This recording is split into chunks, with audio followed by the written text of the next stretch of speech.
you awake? I thought I heard you get up. Yeah, I'm awake. Sorry, I just can't sleep.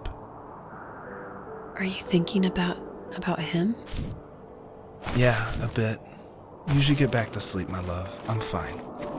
No, it's okay. What else is on your mind? I don't know, it seems weird, but I had one of the most vivid dreams of my life. I saw a fox on a snowy mountain, just looking confused and worried. Those eyes, I can't get those eyes out of my head. She was running in the windy snow, looking for something. Do you think it has to do with you and what's been going on? I don't know. It was just a dream, Rachel. They're not meant to make sense. A lot's happened the past couple days, that's all. Well, if you're not going to sleep anyway, you should tell me. I want to hear. All right.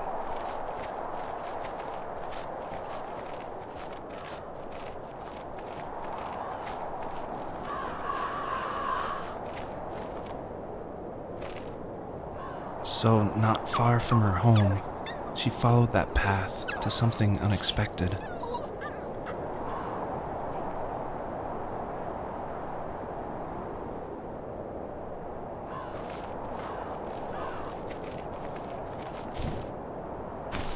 She couldn't stay, though.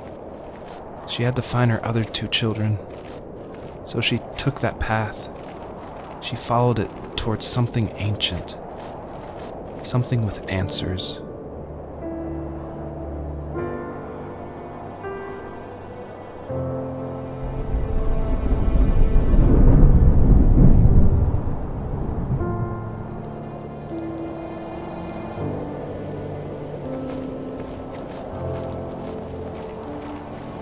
The fox looked high and low, searching for any sign of her cubs. Points of light showed the way to this ancient tree. It was as if each one had a story to tell, all their own. The land was trying to tell my story, too. I felt like I was right behind her the whole time.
As a kid, did you ever do show and tell in your class?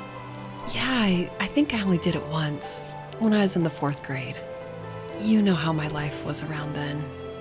I wanted to show my class what helped pass the time and distracted me, so I brought a dozen paper cranes I had made. I think I told everyone how badly I wanted to be a bird and fly, embarrassingly enough.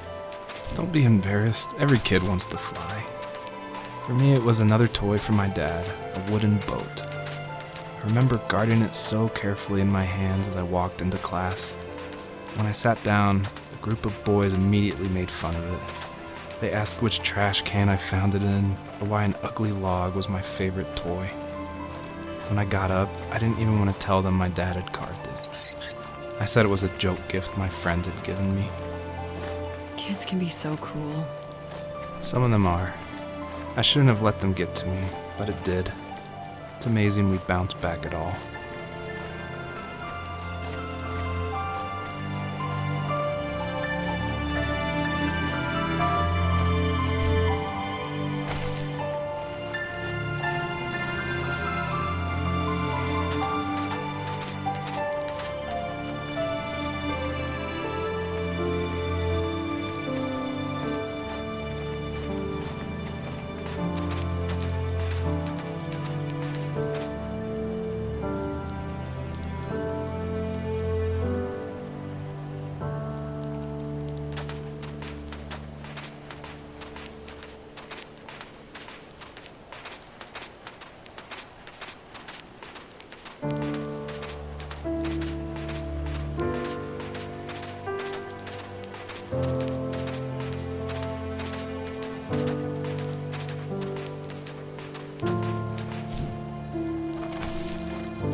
Usually those kids would leave me alone, but somehow they could tell I was different. They made fun of how far away I lived. They called my dad a sourdough. I was a blabbermouth as a kid, telling my dad stories I made up for hours. But after that show and tell, I didn't tell him much anymore. He didn't know exactly what was wrong, but his best guess was that the toys he carved weren't cool enough. He carved me a tank and tried to tell me what it was like to be in a real tank as a serviceman. I didn't know your dad was in the military. Yeah, in the army. The sad thing is that I'd pretty much forgotten until just now. There's so much I still don't know about him. I'm sorry. He knows how much you love him. You're going to see him again soon and have some closure, I'm sure.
older I got, the more I withdrew.